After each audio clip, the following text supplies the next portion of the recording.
இசையமைப்பாளர் போபோ சசி பேசுவதற்கு முன் இப்படத்தின் இசையினை இசையமைப்பாளர்கள் சபேஷ் முரளி அவர்கள் வெளியிட படக்குழுவினர்கள் பெற்றுக்கொள்வார்.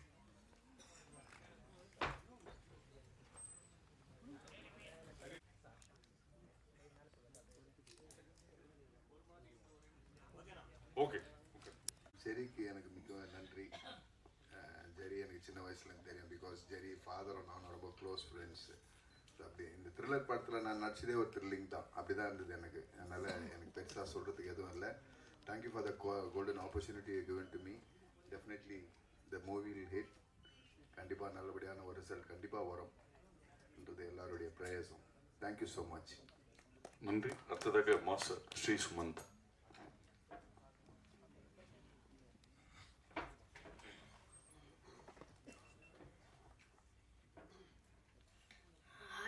என் பேர் ஸ்ரீ சுமந்த். நான் இந்த படத்தில் நடிச்சிருக்கேன். எனக்கு இந்த படத்துக்கு ஆப்பர்ச்சுனிட்டி கொடுத்தது வந்து ஜெயின் சார். எனக்கு இது ரொம்ப ரொம்ப கோல்டன் ஆப்பர்ச்சுனிட்டி. எனக்கு இது ரொம்ப இந்த படம் ரொம்ப அவங்க வந்து இல்லை ஒன்றும் பெருசெல்லாம் சொல்லலை. எனக்கு சொன்னாங்கன்னா நான் நடித்தேன். ஆனால் படம் கண்டிப்பாக நல்லா வரும். மியூசிக் இந்த இந்த இந்த கூட்டத்துக்கு கொடுத்தாங்க. ரொம்ப நல்லா இருந்துச்சு. அதுதான் எனக்கு சொல்கிறதுக்கு தெரியல. தேங்க்யூ. அடுத்ததாக நடிகர் செல்வா அவர்கள்.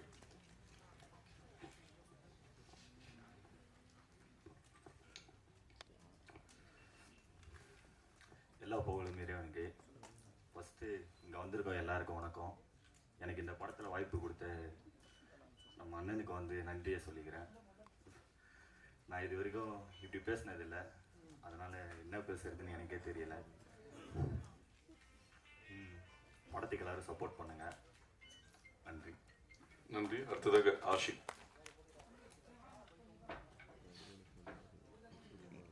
எல்லாருக்கும் வணக்கம். ஃபஸ்ட்டு ஸ்டார்டிங்லேயே இங்கே உட்கார வச்சோன்னே பயந்துட்டு இருந்தேன். கதை சிஸ்டி கவசம் படிச்சுட்டு இருந்தேன், நம்மளை கூப்பிட்டுறக்கூடாது. அப்புறம் அட்லான்ஸில் வர மாதிரி பின்னாடி நேம் சொல்லி கூப்பிட்டு தான் கொஞ்சம் நிம்மதியாச்சு. ஸோ பேய் கதை ஜர்னி வந்து டேரக்டர் என்னை எப்படி கூப்பிட்டாரு அப்படின்னா, தம்பி வாடா மீட் பண்ணலாம் அப்படின்னு சொன்னாங்க. நான் வரல. அப்புறமா என்னென்ன சொல்லி கூப்பிடலான்னு பார்த்துட்டு, தம்பி ரீல்ஸ் பண்ணலாம் வாடா அப்படின்னு கூப்பிட்டாரு. அப்போயும் நான் வரல. ஸோ அப்படி தான் கொஞ்சம் மீட் பண்ணி பேச ஆரம்பித்தோம். ஸோ நான் வந்து பேசிக்கலி ஒரு கண்டென்ட் கிரியேட்டர். இன்ஸ்டா யூடியூப்ல எல்லாத்துலையும் வீடியோ போட்டுட்ருப்பேன். ஒரு படம் ரிலீஸ் அப்போவையும் அந்த இடத்துல உட்காந்து நான் வந்து வீடியோ பண்ணி போட்டுட்ருப்பேன். பட் இங்கே ஃபஸ்ட் டைம் வந்து இங்கே உட்காரும் போது ரொம்ப ஹாப்பியாக இருக்குது. இந்த ஒரு சான்ஸ் கொடுத்த ஜெரி சார் அண்ட் ஜான் ப்ரோ ரொம்ப ரொம்ப நன்றி. ஜெரி சார் வந்து ஜான் ப்ரோ மேலே வச்ச நம்பிக்கைனால தான் நாங்கள்லாம் இன்றைக்கி இங்கே மேலே இருக்கோம். கண்டிப்பாக இந்த படத்தை எல்லோரும் சப்போர்ட் பண்ணுங்கள். படம் ரொம்ப நல்லா வந்திருக்கு. தேங்க்யூ. ஆல்ரெடி கை உதற ஆரம்பிச்சிருச்சு, வாய் வளர ஆரம்பிச்சிடும். Thank you so much. நன்றி. அடுத்ததாக ஆஷ் மெல்லோ அவர்கள்.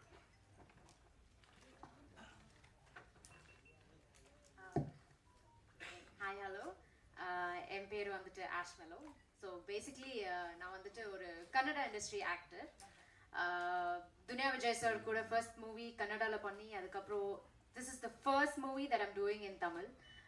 அதுக்கு ஹெல்ப் பண்ண artist, technicians and everybody in the team, I am really very thankful about it.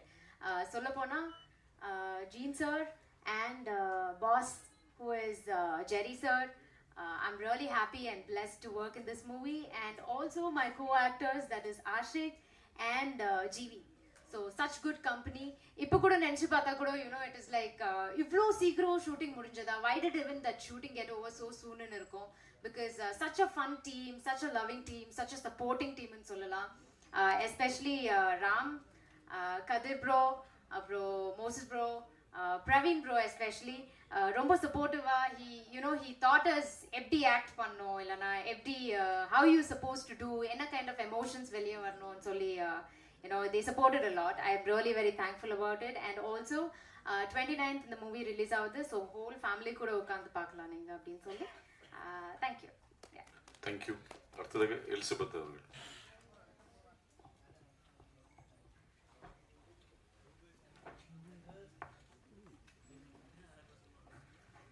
எல்லாருக்கும் வணக்கம். எல்லாரும் எப்படி இருக்கீங்க? நல்லா இருக்கேன். Okay, praise be to God. ரொம்ப நாளுக்கு அப்புறம் ப்ரெசெல்லாம் நான் மீட் பண்ண ரொம்ப சந்தோஷமாக இருக்குது. ஒரு ஃபேமிலியாக எல்லாரையும் பார்த்த மாதிரி இருக்குது. எல்லாருக்கும் நன்றி, வணக்கம். And first I want to thank jeans எனக்கு இந்த ஆப்பர்ச்சுனிட்டி. ஆக்சுவலாக இங்கே வந்து பார்க்கும்போது தான் ஃபுல்லாக யங்ஸ்டர்ஸோட ஒரு டீம் இது. இப்போ நிறைய அந்த மாதிரி யங்ஸ்டர்ஸ் டீமாக படம் பண்ணுறாங்க. நான் அப்போ எங்களை மாதிரி சீனியர்ஸ் எல்லாம் மறந்துடுறாங்க. மறக்காமல் ஜீன்ஸ் சார் என்னை கூப்பிட்டு, மேம் நீங்கள் எனக்கு இந்த ஒரு 2 நாள் ஒர்க் இருக்குது, எனக்கு பண்ணி கொடுக்கணும்னு சொல்லி கேட்டாங்க. எனக்கு ரொம்ப சந்தோஷம், நான் பண்ணி கொடுத்தேன். அப்போ கூட எனக்கு படம் ஃபுல்லாக என்னோட ஜாய் தான், எதுவும் எனக்கு தெரியாது. பட் என்னோட போர்ஷன் மட்டும் நாங்கள் பண்ணிட்டு போயிட்டோம். பட் இங்கே அதுக்கப்புறமா அவங்க ட்ரெய்லரு இந்த இதெல்லாம் பார்க்கும்பொழுது தான் ரொம்ப பிரமாண்டமாக வந்திருக்கு. எனக்கு அப்பப்போ கிளிப்பிங்ஸ் கொஞ்சம் அனுப்பிச்சி கொடுத்துருந்தாங்க இடையில, மியூசிக் எல்லாம். நான் அப்பவும் கேட்டேன். இன்றைக்கி தான் போபு சசி சார் நேரில் மீட் பண்ணேன். I just told him music ரொம்ப நல்லா வந்திருக்கு. ஸோ இந்த ஆப்பர்ச்சுனிட்டி கொடுத்ததுக்காக ஜீன் மோசஸ் சாருக்கு தேங்க்ஸ். அண்ட் தென் வினோத், அவங்க வந்து இந்த படத்தில் என்னோட சன்னாக பண்ணியிருக்காங்க. இல்லை, நான் அவங்களுக்கு அம்மாவாக பண்ணியிருக்கேன். ஸோ அதனால் ஃபஸ்ட் டே பார்க்கும்போது எங்களுக்கு தெரியல இவர் தான் producer. He was such a simple and very kind hearted and beautiful soul. So நாங்கள் அப்புறமா வந்து என் அசிஸ்டன்ட் தான் வந்து சொன்னாங்க, மேம் அவர் தான் ப்ரொடியூசரா மேம் அப்படின்னாங்க. ஆனால் அந்த ஒரு பந்தா யூஸ்வலாக இப்போ எல்லாருக்குமே தெரியும், ஒன்றும் இல்லை வரும்போதே ஒன்றுமே இல்லாதவங்க எல்லாம் வந்து பந்தா காமிக்கும் போது ஒரு ப்ரொடியூசராக பணம் போட்டு அங்கே நடிக்க வந்தவங்க எதுவுமே இல்லாமல் he was such a simple and sweet person. And Praveen camera work. அதுக்கப்புறம் எனக்கு அங்கே ஆக்சுவலாக ரொம்ப பேர் எனக்கு தெரியாது. அதில் Jean sir, Jerry and Ezhumalai sir, இவங்க 3 பேர் தான் ஷூட் டைமில் எனக்கு ரொம்ப தெரிஞ்சது, பரிச்சயமான முகங்கள். ரொம்ப நல்லா கவனிச்சுக்கிட்டாங்க, ரொம்ப நல்லா இருந்துச்சு. அண்ட் படம் இப்போ ஓவரால் பார்க்கும்போது இப்போ ப்ரொமோவும் மியூசிக் சாங்ஸ் எல்லாமே ரொம்ப நல்லா வந்திருக்கு. ஸோ இதில் எக்ஸ்ட்ரா சைடில் எனக்காக ஒரு அப்ளிகேஷன் போட்டுக்கிறேன். நிறைய பேர் இப்போ யங்ஸ்டர்ஸ் நிறைய பேர் படம் பண்ண வரும்போது எங்களை மாதிரி சீனியர்ஸ் எல்லாம் ஒதுக்கிட்டு புதுசாக ஆளை போடுறாங்க, மறந்துடுறாங்க. இன்னைக்கு ப்ரெஸ்ஸில் வெளியில் என்ன ஒருத்தவங்க கேட்டாங்க, ஏன் மேடம் உங்களை படத்தில் பார்க்க முடியல? நான் சொன்னேன், கூப்பிடலங்க, என்னங்க இப்படி உண்மை பேசுகிறீங்கன்னு. உண்மை அதுதான். நிறைய ஆர்டிஸ்ட்டுக்கு அவங்களாம் வந்து நினச்சிக்கிறாங்க சீனியர் ஆர்டிஸ்ட்டு இல்லை பேமெண்ட் ஜாஸ்தி வாங்குவாங்க, இல்லை அவங்க ஒரு மாதிரி ஆட்டிடியூட் காமிப்பாங்க. அப்படிலாம் ஒன்றுமே இல்லைங்க. நாங்கள்லாம் அப்படிலாம் ஒன்றுமே இல்லை. வேணால் டேரக்டரை கேட்டு பாருங்கள். ஸோ கண்டிப்பாக ஃபன்ஸ் அப்பார்ட் படம் ரொம்ப நல்லா வந்திருக்கு. ஆகஸ்ட் 29 ரிலீஸ் ஆகுது. கண்டிப்பாக உங்கள் கையில் தான் இருக்குது. ஊடகங்கள், ப்ரெஸ், மீடியா எல்லாமே இப்போ நிறைய பேர் வந்து இப்போது கண்டென்ட் எல்லாம் சொல்ல ஆரம்பிச்சிட்டாங்க, படத்தோட ரிவ்யூ எல்லாம் சொல்கிறாங்க. ஸோ பாசிட்டிவாக வரும்பொழுது தான் அது படம் போடுற ப்ரொடியூசருக்காகட்டும் எல்லாருக்குமே அது வந்து யூஸ்ஃபுல்லாக இருக்கும். சின்ன ஒரு வார்த்தை வந்து அது நெகட்டிவாக ஸ்ப்ரெட் ஆனக்கும் நல்லதில்லை. அதனால் நீங்கள் எல்லோரும் இங்கே இருக்கீங்க, எல்லோரும் கொண்டு போய் இந்த படம் நீங்கள் பார்த்துருக்கீங்க. இந்த படம் ரொம்ப நல்லா வந்திருக்கு. அண்ட் மெயின் அவங்க சொன்ன மாதிரி எதுவுமே முகம் சொல்லிக்கிற மாதிரியோ இல்லை அப்பான்னு கண்ணை மூடுற மாதிரியோ எந்த சீனும் இல்லாமல் ரொம்ப நல்லா வந்திருக்கு படம். ஸோ கண்டிப்பாக நீங்கள் தான் அதை கொண்டு போய் நீங்கள் மக்கள்கிட்ட சேர்க்கணும். இந்த படம் 29th ஆகஸ்ட் தேட்டருக்கு வரும்போது இது இஸ் டோட்டலி ஃபேமிலி என்டர்டெய்னர். சின்ன குழந்தையிலேருந்து பெரியவங்க வரைக்கும் எல்லாரும் உட்காந்து என்ஜாய் பண்ணி பார்க்கக்கூடிய, த்ரில்லிங்காக இருக்கும், ஆனால் என்ஜாய் பண்ணி பார்க்கக்கூடிய படம். நீங்கள் இது வந்து எல்லா மக்கள்கிட்ட சேர்க்க வேண்டியது உங்கள் கையில் தான் இருக்குது. I request you all to please support us. Thank you, God bless. Thank you. அடுத்ததாக ஜிவி மகா அவர்கள்.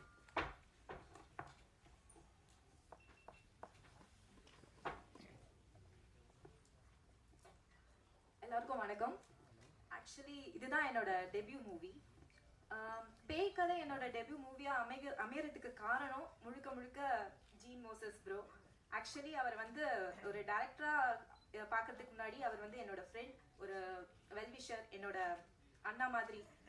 ஸோ ஆக்சுவலி வந்து இந்த ஸ்கிரிப்ட் ரெடி ஆகும்போது என்ன ஞாபகம் வச்சு என்னை வந்து இந்த படத்தில் உனக்கான ஒரு கேரக்டர் இருக்குது, நீ வந்து ட்ரை பண்ணு அப்படின்னு சொன்னது அவர் தான். அண்ட் அவர் சொன்ன மாதிரி நிறைய பேருக்கு இந்த ஃபீல்டில் திறமை இருக்கு, உங்களுக்கு வாய்ப்பு கிடைக்கிறது ரொம்பவே கஷ்டம். அந்த வாய்ப்பு கிடைச்சாலும் அதை தக்க வைக்கிறது ரொம்பவே கஷ்டம். அண்ட் அந்த மாதிரி ஒரு திறமையை கண்டெடுத்து ஒரு நீ பண்ணு, நீ ட்ரை பண்ணு அப்படின்னு சொல்றதுக்கு சில பேரால தான் முடியும். அது வந்து இவரால் தான் எனக்கு அமைஞ்சது. அண்ட் ஆல்சோ அந்த ரெக்கமெண்டேஷன் மூலமாக வரக்கூடாதுன்னு சொல்லிட்டு நீ வந்து ஒரு ஆடிஷன் ட்ரை பண்ணு, ஜெரி ப்ரோவை பார்த்து நீ வந்து ஒரு ட்ரை பண்ணு இந்த ஆடிஷனை அப்படின்னு சொன்னது அவர் தான். நான் என்னோட திறமையை காட்டி எனக்கு வந்து என்னோட ஆக்டிங்கை நம்பி இந்த வாய்ப்பு கொடுத்ததுக்கு Jean bro and Jerry sir அவங்க 2 பேருக்குமே ரொம்ப நன்றி. அண்ட் பேய் கதையை பற்றி சொல்லணும்னா நிறைய பேர் இந்த படத்தை பற்றி சொல்லும்போது எல்லாம் நிறைய இந்த தமிழ் சினிமாவில் நிறைய படம் பேய் ரிலேட்டட் ஸ்கிரிப்ட்ஸ் நிறைய வந்துகிட்டே தான் இருக்குது, அந்த மாதிரி தான் இருக்கும் அப்படின்னு யோசிக்கலாம். அப்படி இல்லை, இது வந்து ஒரு இன்னோவேட்டிவான ஒரு குட் டீசென்ட் ஃபேமிலி என்டர்டெய்னர். நீங்கள் பார்க்கலாம் மியூசிக் அண்ட் எப்படி வந்திருக்கு, ட்ரெய்லர் எப்படி வந்திருக்குன்னு. ஐ am so excited. So August 29 release ஆக போகுது, எல்லாரும் தியேட்டரில் வந்து பாருங்க. தேங்க்யூ. நன்றி. அடுத்ததாக லைன் ப்ரொடியூசர் திரு ஏழுமலை அவர்கள். இருக்கவங்க எல்லா உழைப்பு இருந்தாலும் மீடியாக்கள், தொலைக்காட்சி நண்பர்கள் இல்லைன்னாக்கா மிகப்பெரிய வெற்றி அடையாது. கண்டிப்பாக உங்கள் ஒத்துழைப்பு ரொம்ப படத்துக்கு கொடுத்துறீங்க, அதே போல் இந்த படத்துக்கும் கொடுக்கணும் நீங்கள். ஏன்னா கண்டிப்பாக இந்த படம் வந்து பெரிய வெற்றி அடையும்னு எனக்கு நல்லா தெரியுது. அந்த ட்ரெய்லர் பார்க்கும் போதே மெயினாக நான் மியூசிக்னு சொல்ல, மியூசிக் நல்லா இருக்கு, கேமரா ஒர்க்கு ரொம்ப நல்லா இருக்கு, ரொம்ப அருமையாக பண்ணியிருக்காங்க. ஒரு வெஸ்டர்ன் மூவி ஸ்டாண்டர்டில் இருக்குது. அதுக்கேற்ற மாதிரி ரீரெக்கார்டிங், சாங்ஸ் வந்து ஒன்று தான் போட்டு காட்டினாங்க. ஏன் ஒன்று தானா இருக்கா? ஓகே ஓகே, நல்லா இருக்கு. இந்த ஒரு பாட்டு மற்ற பாட்டு எப்படி இருக்குன்னு நல்லா தெரியுது, அந்த அளவுக்கு நல்லா இருக்கு.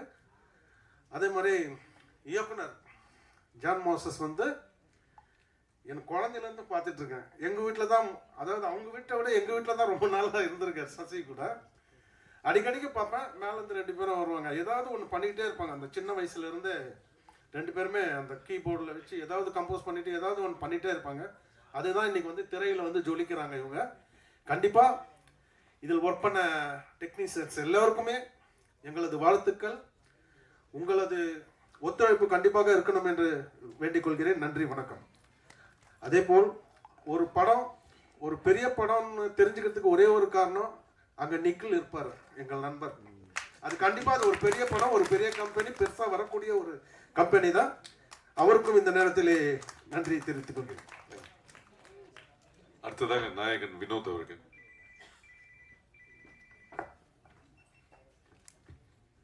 எல்லாருக்கும் வணக்கங்க. ஃபஸ்ட்டு நான் இங்கே நிற்க காரணமாக இருக்க 2 பேர். ஃபஸ்ட்டு ஆண்டவன், கடவுள் இல்லைன்னா நான் இங்கே இல்லை, நான் என்னவா இங்கே இருக்கணும், அதுக்கு காரணம் முழுக்க முழுக்க கடவுளோட ஆசீர்வாதம். 2வது என்னோட நடமாடும் கடவுள், எங்கள் அம்மாவோட ப்ரேயர்ஸ். ஸோ இங்கே 2 பேருக்கு நன்றி. இப்போ படத்தில் இருக்கிற எல்லாருக்கும் நான் ஜஸ்ட் ஒருத்தருக்கும் ஒரு நன்றி சொல்லிடுறேன். ரொம்ப டைம் எடுத்துக்க மாட்டேன், எவ்வளோ முடியுமோ ஃபாஸ்ட்டாக முடிச்சிடுறேன். ஸோ ஃபஸ்ட்டு வந்து நான் ரோடு சர்க்கிள் சின்ன வயசுலேருந்து தெரியும். ஸோ அவங்களும் ஒரு ரோல் பண்ணியிருக்காங்க. ஸோ அவங்களுக்கு என்னோட தேங்க்ஸ். அடுத்தது செல்வா, ரொம்ப தேங்க்ஸ் செல்வா, நல்லா வரணும் லைஃப்பில், ஆல் தி பெஸ்ட்.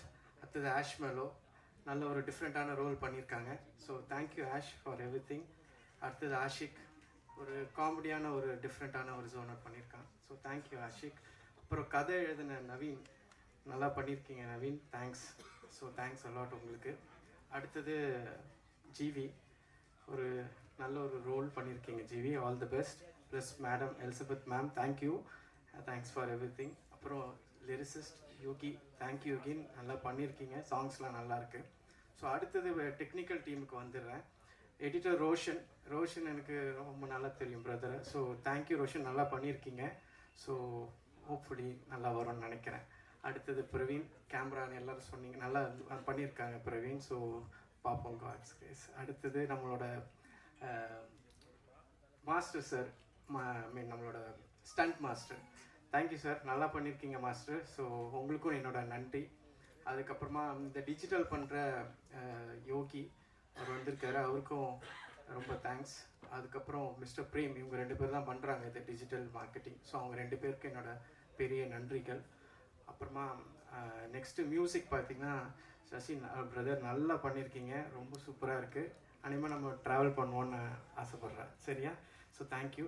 அடுத்தது சபேஷ் சார், முரளி சார், நான் உங்களோட ஃபேன். எப்படின்னா வாலி படத்தோட ட்ரெயிலர், ரீ ரெக்கார்டிங்லாம் நீங்கள் தான் பண்ணியிருக்கீங்க. அப்போத்துலேருந்தே எனக்கு பிடிக்கும், ஃபஸ்ட் டைம் நான் பார்க்குறேன். ஸோ தேங்க்ஸ், உங்களோட பிளெஸிங்ஸ் வேணும் எங்களுக்கு, வந்ததுக்கு ரொம்ப நன்றி. அடுத்ததாக நம்மளோட தேனாண்டால் சார், நம்மளோட சுரேஷ் சார், ரொம்ப தேங்க்ஸ் சார். நம்ம பயணிப்போம் கண்டிப்பாக, ரொம்ப நன்றி இதை எடுத்து பண்ணுறதுக்காக. நம்ம ஒரு ஃப்ரெண்ட்ஸ் ஆகிட்டோம் இப்போ, ரொம்ப க்ளோஸாக. ஸோ நல்லபடியாக பண்ணி கொடுங்க சார். ஸோ அதையும் கேட்டுக்கிறேன், சரிங்களா? அடுத்தது வேறு யாரை விட்டால் நம்மளோட ஏழுமலை, ஒரு படத்துக்கு ஆக்சுவலாக பார்த்தீங்கன்னா ஒரு ப்ரொடியூசராக இருக்கும்போது என்ன நடக்குது, என்ன ஸ்பெண்ட் ஆகுதுன்றது ஒரு என்ன சொல்கிறது லைன் ப்ரொடியூசர் கையில் தான் இருக்கும். ஸோ இதில் எனக்கு வந்து ஒரு ஃபுல் அண்ட் ஃபுல் எல்லாத்தையும் எடுத்து பார்த்து நான் எப்படி அங்கே நின்று பண்ணுவேனோ அந்த மாதிரி எடுத்து பண்ணியிருக்காரு. ஸோ அதனால தான் இது காஸ்ட் ஓரளவுக்கு இதுவாக இருக்குது. ஸோ அதனால் தேங்க்யூ ஏழுமலை, உங்களோட சப்போர்ட்டுக்கு, சரிங்களா? அடுத்தது நம்மளோட டைரக்டர், அவர் ஆக்சுவலாக என்னோட ஃப்ரெண்டு தான், என்னோட வேறு பிஸ்னஸோட இதுக்கு அவர் இது பண்ணிகிட்ருக்காரு. ஸோ அதனால் அப்படியே எனக்கு பழக்கம். ஸோ இப்போ ஒரு நாள் நாங்கள் பேசிகிட்டு இருக்கும்போது நான் இந்த மாதிரி பண்ணணும் அப்படின்னு சொல்லிட்டு இருக்கும்போது, சரி நம்ம ஒன்று பண்ணலான்னு சொல்லி ஒரு ஒன்லைன் கொடுத்தாரு. அதுக்கப்புறம் அது அங்கேருந்து இங்கே டேக் ஆஃப் ஆகி இப்போ இந்த இடத்துக்கு வந்திருக்கு. ரொம்ப தேங்க்ஸ். உங்களுக்கும் உங்கள் ஃப்யூச்சருக்கும் ஆல் தி பெஸ்ட், நல்லபடியாக இது வரும்னு. எப்போ சொல்லுவாங்க கடைசியாக தான் வந்தார் அப்படின்னு சொல்லி அஜித் சார் ஒரு படத்தில் சொல்லியிருப்பார் மங்காத்தில். அதுபோல் கடைசியாக தான் வந்தார் நம்ம நிக்கில் சார். நிக்கில் சார் வந்து எனக்கு ஒரு பெரிய பேக் போன். ஏன்னா என்ன சொல்கிறது, நிக்கில் சார் உண்மையாக சொல்கிறேன், நான் ஒரு கார்ப்பரேட்டில் ஒரு 20-22 வருஷமாக இருக்கேன். அந்த கார்ப்பரேட்டில் என்ன கற்றுக்கிட்டனோ அது இந்த ஒரு வருஷத்தில் நான் நிறையவே கற்றுக்கிட்டேன் சினிமாவில் இருந்து. ஸோ இந்த சினிமாவில் ஒரு 30 years ப்ளஸ் நின்று அவர் ஸ்டாண்ட் பண்ணியிருக்காருன்னா இது சாதாரண விஷயம் இல்லை. எல்லோரும் ஒரு கை தட்டலாம் அவருக்கு. So hats off sir, hats off. உங்கள் சப்போர்ட் எப்போ எங்களுக்கு வேணும், நம்மளும் பயணிப்போம் சார், கண்டிப்பாக பயணிப்போம். கடைசியாக மீடியா, நீங்கள் இல்லைன்னா என்ன தான் பண்ணாலும் அது அந்த படம் எங்கேயுமே போகாது. ஸோ நான் என்ன சொல்வேன் அப்படின்னா, உங்களோட சப்போர்ட் வேணும். எவ்வளோ பேரை நீங்கள் நினச்சா இந்த அளவுக்கு கொண்டு வருவீங்க. ஸோ அந்த அளவுக்கு உங்களால் நிறைய ஸ்டார்ஸ் இருக்கிறதுக்கு காரணம் எல்லாம் உங்களால் தான். ஸோ என்னையும் கொஞ்சம் உங்கள் வீட்டு பையனாக நினச்சி உங்கள் ஒரு தம்பியாவோ ஒரு அண்ணனாவோ பார்த்து கொஞ்சம் இது பண்ணி கொடுங்க. ஸோ உங்கள் சப்போர்ட் எனக்கு வேணும். இங்கே வந்தவங்க எல்லாருக்கும் நன்றி. உங்கள் டைம் எடுத்து இங்கே வந்ததுக்கு ரொம்ப ரொம்ப நன்றி. எங்கள் அம்மா அப்பா தங்கச்சி எல்லாம் வந்திருக்காங்க. அவங்களுக்கும் என்னோட தங்கச்சி என் பிரதர்லாம் வந்திருக்காரு. ஸோ இங்கே எல்லாருக்கும் ரொம்ப ரொம்ப ரொம்ப நன்றி. படம் 29th August வருது. எல்லாரும் கொஞ்சம் முடிஞ்ச அளவுக்கு சப்போர்ட் பண்ணி கொஞ்சம் எங்களுக்கு ஹெல்ப் பண்ணுங்கள், சரிங்களா? வாழ்க தமிழ், வளர்க தமிழ், ஜெய்ஹிந்த். கொஸ்டின்ஸ் ஏதாவது இருக்கு? மீனாட்சி, நீங்க படத்துக்கே பேய் கதைன்னு வச்சிருக்கீங்க, இதுல என்ன ரீல் சொல்ல போறீங்க? ரீலா இல்ல ரியலா? இது ரியலான்றதுலாம் இல்லை சார். இது வந்து முழுக்க முழுக்க வந்து ஒரு த்ரில்லர் படம், த்ரில்லர் அண்ட் சஸ்பென்ஸ் படம். இது நீங்கள் வந்து பேய் படம் ஜான்ராவும் எடுத்துக்கலாம், ஒரு டெக்னாலஜி ஓரியன்ட் ஹாரர் ஃபில்மாக கூட பார்க்கலாம், இல்லைனா நீங்கள் ஒரு ஸ்கல்ப்டட் மூவியாகவும் பார்க்கலாம். இது வந்து நீங்கள் எப்படி வேணாலும் எடுத்துக்கலாம். ஸோ கதையோட டைட்டில் வந்து படத்துக்கு தேவையாக இருந்தனால தான் இதை வச்சுருக்கோம், இந்த பேய் கதை அப்படின்றது. படம் முழுக்க முழுக்க நான் சொன்னேன் இல்லையா, இது ஃபேமிலி என்டர்டெய்னர் முதல்ல சொல்லிட்டேன். ஸோ இது வந்து ஒரு பேயை வந்து வேறு மாதிரி காட்டுவாங்க படத்துலலாம். நாங்கள் அந்த பேயை வந்து இந்த படத்தில் வேறு மாதிரி காமிச்சிருக்கோம். ஸோ அவ்வளோதான். இல்லை, ட்ரைலர் காமிக்கும் போதே அது பிக் பாஸ் கண்டென்ட் மாதிரி தெரிஞ்சது. ஒரு ரூம் உள்ள போயிட்டு ஒரு வீட்டு உள்ள மாட்டிக்கிற மாதிரி, பின்னாடி இந்த பேக் வாய்ஸ் கொடுக்குற மாதிரி, அதே மாதிரி ஒரு வாய்ஸ் வந்து பேசிச்சு. ஸோ விஜய் கேபிஓயில் அவர் இருந்தாருன்றதுனால அதே கதையை கொடுத்துட்டாரா? இல்லை சார், நீங்கள் சொல்கிறது மாதிரி உள்ள கதை இல்லை, இது முழுக்க முழுக்க வேறு கதை தான். சொல்லுங்கள். சரிங்க சார், சரி.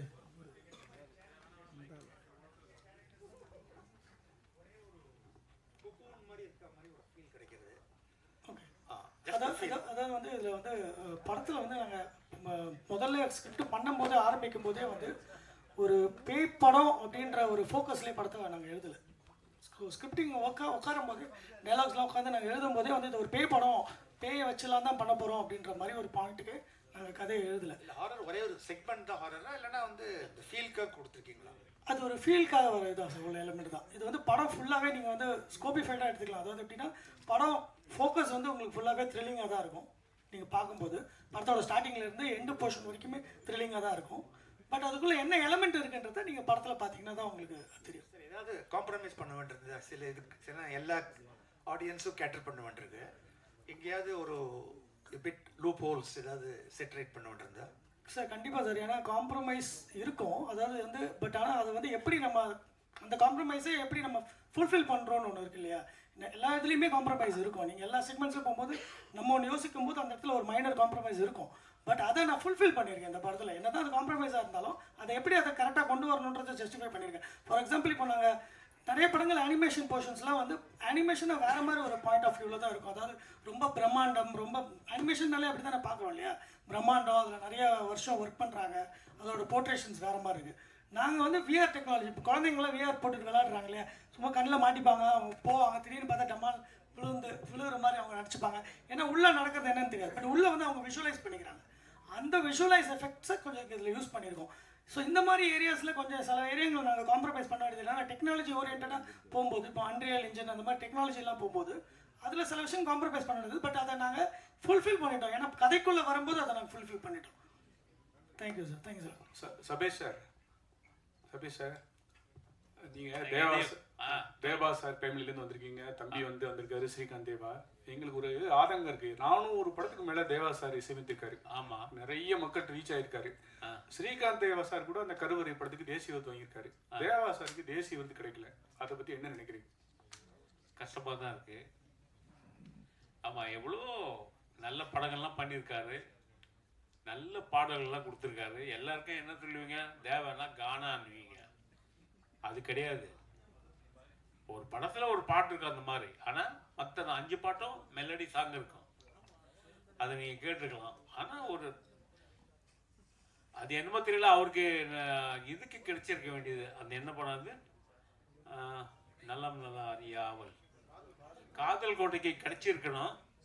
பட் அது மிஸ் ஆயிடுச்சு. பரவாயில்ல, அதனால ஒன்றும் நமக்கு வருத்தம்லாம் கிடையாது.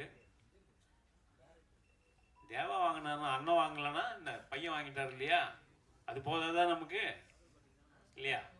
Thank you sir. டைரக்ட் சார், இது வந்து பயமா இருக்குமா இல்லை காமெடியாக இருக்குமா? காமெடி கலந்த பயமாக இருக்கும் சார். ஏன்னா பயம் இருக்குது கண்டிப்பாக. சில ஸ்பாட்ஸில் பயம் இருக்குது நிறைய. அதான் சொன்னேன் இல்லையா, ஒரு செக்மெண்ட் பண்ணியிருக்கோம், ஒரு லேயர்ஸ் பண்ணியிருக்கோம். படம் ஸ்டார்டிங்லேருந்தே ஒரு லேயர்ஸ் பண்ணியிருக்கோம். ஒரு லேயர்ஸுமே உங்களை வந்து கன்ஃபியூஷன்லேயே கொண்டு போகும். அந்த மாதிரி உள்ள படம். அதில் சில இடத்துல நீங்கள் கண்டிப்பாக பயப்படுற எலிமெண்ட்ஸும் இருக்குது. அந்த பயம்ன்றது நான் தான் சொன்னேன் இல்லையா, இப்போ குழந்தை பார்க்கும்போது பயப்படுற அந்த பயம், அந்த ஸ்கேரி பயம்லாம் கிடையாது. அதான் நான் சொன்னேன், ரத்தம் கிடையாது, அர்த்தம் போடுறது கிடையாது, கை ஏதோ பிச்சு கிடக்கிறது கிடையாது, இல்லை உங்களை சவுண்டை வச்சு டமால் உங்களை பயன்படுத்த கிடையாது. பட் சில இடத்துல அந்த ஸ்பாட்ஸ் வச்சுருக்கோம். அது நான் இப்போ சொல்ல முடியாது. படத்தில் பார்த்தீங்கன்னா அந்த ஸ்பாட்ஸ் உங்களுக்கு புரியும். மிஸ்டர் சார், சார் இதில் உங்களுக்கு இசையமைக்கும் போது உள்ள சவால்கள் எப்படின்னு சார்? ஆக்சுவலி இதில் எனக்கு சவால்லாம் ஒன்றுமே பெருசாக இல்லை. ஏன்னா நானும் அவனும் மியூசிக்கில் ரொம்ப ட்ராவல் பண்ணியிருக்கோம். ஸோ அவர் கேட்டது நான் கொடுத்துட்டேன்னு நினைக்கிறேன். பெரிய எனக்கு கஷ்டமாக தெரியல.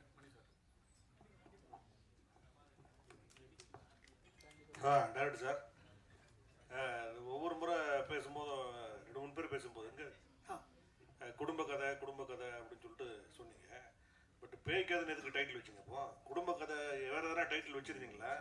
பேய் கதைன்னு 2வது டைட்டிலாக எப்படி சார்? இல்லை சார், இப்போ நீங்கள் ஒரு பேய்ன்ற ஒரு ஜானரில் ஒரு படம் பண்ணும்போது இந்த டைட்டில் கரெக்டான கதை தானே. இது வந்து ஃபேமிலிக்காகன்றதுக்காக உள்ள பேய் கதைன்னு வைக்கல. அந்த மாதிரி ஒரு பாயிண்டில் எதுவுமே வைக்கல. அது அப்படி யோசிக்கல. இந்த பேய் ஜான்டர் தான். இது வந்து பேய் ஜான்டர் இருக்குது இந்த படத்தில். அப்படி ஒரு ஜான்டர் இருக்கும்போது நான் இந்த டைட்டில் எனக்கு அது ஆப்டாக இருக்கும் அப்படின்றது தான் முதல்ல எனக்கு தோணுச்சு. இந்த கதையை குடும்பத்தோடு வந்து பார்க்கலான்றது. குடும்பம் இருக்காது. ஆமாம் சார், இந்த பேய் கதையும் குடும்பத்தோடு பார்க்கலாம். பேய் கதை குடும்பம் ஏன் சார்? இப்போ காஞ்சனா இருந்தது, எத்தனையோ இந்த படங்கள் வந்திருக்கு. ஃபேமிலி ஆடியன்ஸ் தான் அதிகமாக போய் படம் பார்க்குறாங்க. கரெக்டுங்களா? முனி இதெல்லாம் அந்த சீசன் அந்த ஃபுல்லாகவே இப்போ டிடி ரிட்டர்ன்ஸ் வந்தது, அதுவும் போய் ஃபேமிலியாக தான் உட்காந்து படம் பார்க்குறாங்க இல்லையா? பேய் படங்கள் எல்லாரும் பார்க்குற ஒரு செக்மெண்ட் தான். அது நம்ம எப்படி காட்டுறோன்றது. நான் இப்போ வந்து ஹாரிஃபைடாக இதை காமிச்சேன்னா அது எனக்கு கண்டிப்பாக சென்சாரில் வரும்போது உங்களுக்கு அது தெரியும் இல்லையா? அவ்வளோ ஹாரிஃபைக்காக இருந்ததுன்னா படம் அது வேறு கேட்டகரியில் போயிடும். சபேஷ் சார், சார் இப்போ வந்து மியூசிக் டைரக்டர் பூரா எல்லோரும் மொத்தமாக குத்தகை எடுத்துடுறாங்க. எடுத்துகிட்டு 15 கோடி 20 கோடின்னு ஸ்டார்ட் பண்ணிட்டு இன்ஸ்ட்ருமெண்ட் ஆளுங்களுக்கு வேலையே கொடுக்கறதில்ல. உங்கள் யூனியன் அதுக்காக என்ன செஞ்சுட்டு இருக்கு சார்? நான் வந்து யூனியனில் பிரசிடெண்ட்டாக இருக்கேன். அதனால தான் கேட்குறேன். செக்ரட்டரி முரளி. ஆமாம் சார். எவ்வளவோ நாங்கள் சொல்லி தான் பார்க்குறோம். ஒரு 50% தொழிலாளர் ரொம்ப கஷ்டப்பட்டுக்கிட்டு இருக்காங்க சார். அது வந்து ஏன்னா பார்த்தீங்கன்னா இப்போது இருக்கிறவங்கெல்லாம் வந்து உதவித்தொகை கேட்டு வராங்க. அவங்க சப்ஸ்கிரைபே பண்ண முடியாது. எப்படி சார்? ஒர்க்கிங் பேமெண்ட்டே கட்டுறது இல்லை யாரும் மியூசிஷியன்ஸ். அதாவது இப்போ வர்ற மியூசிஷியனுக்கு ஒரு யூனியன் இருக்கிறதே தெரியறது இல்லை. அதனால அவங்க பெரிய மியூசிக் டைரக்டர் நீங்கள் போய் சொல்லணும் 50% ஆகிட்டு நீங்கள் சார் சொல்ல தான் சார் முடியும். இது அவங்க சில விஷயங்கள் சில அடாப்டேஷன் பண்ணிக்கணும். ஆமா, சித்ராமணி சார் 40 வருஷமா இருக்கீங்க. நேற்று பிறந்தநாள் கொண்டாடுறீங்க. ஃபிலிம் ரோல்ல படம் எடுத்து நீங்க டிஜிட்டல் வரைக்கும் வந்துட்டீங்க. நம்ம ஏன் ஃபிலிம் கம்பெனி ஊட்டியில மூடலாங்க நம்ம கேட்க முடியாது. அது மாதிரி வாசுதேவன் சார் சொன்னாரு காம்ப்ரமைஸ் இருக்கான்னு கேட்டாரு. கண்டிப்பாக காம்ப்ரமைஸ் இருக்கு. பட்ஜெட் வைஸ் இருக்கு. இல்ல பொதுவா ஒருத்தனை சாவடிக்கிறது தான் மேட்ரு. மிஷின் கன் வச்சு ஒரு 60 புல்லட் வச்சு அடிக்கிறதோட ஒரு துப்பாக்கில எடுத்து டப்புன்னு சுட்டுறது இருக்கு. அது மாதிரி காம்ப்ரமைஸ்களும் இந்த படத்துல இருக்கு. ஆனால் கதையும் கதாபாத்திரங்களும் சிதைக்காத அளவுக்கு அருமையாக வந்திருக்கிறது. அனைவரும் வந்து வாழ்த்துமாறு கேட்டுக்கொள்கிறோம். இதுல இன்னொன்னு, எல்லாருமே ஆர்டிஸ்ட் நடிகர் எல்லாரும் உட்கார வச்சிருக்கீங்க. Technician, DOP, editor, stunt master எல்லாம் உழைச்சாங்க பயங்கரமாக கடுமையாக. ஏன் அவங்கள மேலே இது வரைக்கும் நான் அந்த மாதிரி டிஓபிங்களை கீழே உட்கார வச்சு பார்த்ததில்ல. எடிட்டர் இல்ல சார், ஆக்சுவலா மேல தான் ஃபர்ஸ்ட் கூப்பிட்டு போட்டோ எடுத்தோம். அதுக்கப்புறம் நீங்க உட்கார்றது ஏன்னா எங்க உட்கார்றது. இப்போ எல்லாரும் பேசணும். எல்லாருமே பேசணும். கேள்வி கேட்கணும்னா சொல்லுங்க, நான் கொடுக்குறேன். கேள்வி கேட்கலாம் நீங்க. அவர் வேணாம் தான் சொல்றாங்க. ஓகே, அனைவருக்கும் நன்றி, வணக்கம்.